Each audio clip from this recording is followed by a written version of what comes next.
This is the third video in the video series covering access control models, and in this video I will discuss mandatory access control model or MAC, which is a system enforced non-discretionary model where access decisions are made by security policy and not by individual data owner or user. So MAC is the most restrictive of classic access control models. So in MAC there are security labels of subjects and objects. So subjects have clearance level and objects have classification level. These security labels can be top secret, secret, confidential and unclassified. So subject clearance must be the same or greater than the object classification to access that object. And also if there are categories and compartmentalization, then it adds needs to know security requirement of on top of clearances requirement. So clearance alone won't be enough to access a particular object.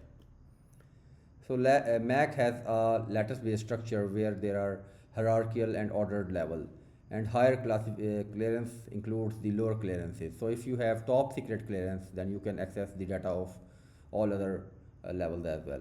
However, if compartmentalization is implemented, then data is distributed in isolated domains based upon the relationship between data.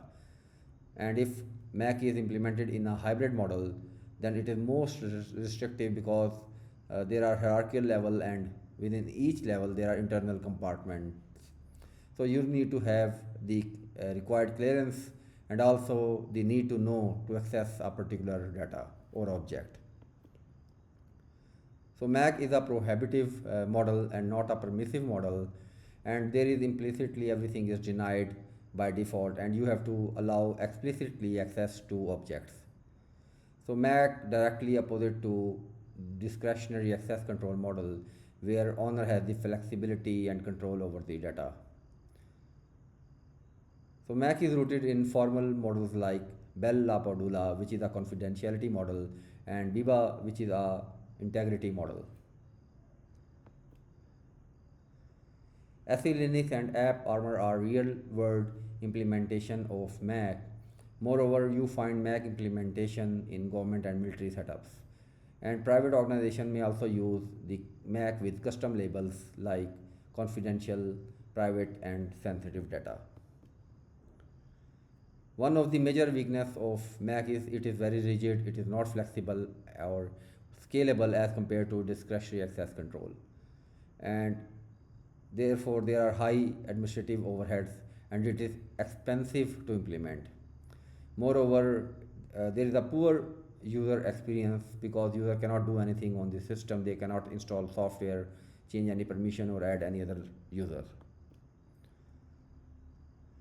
So mandatory access control is the right choice for an environment which requires strict control and security and also centrally enforced confidentiality.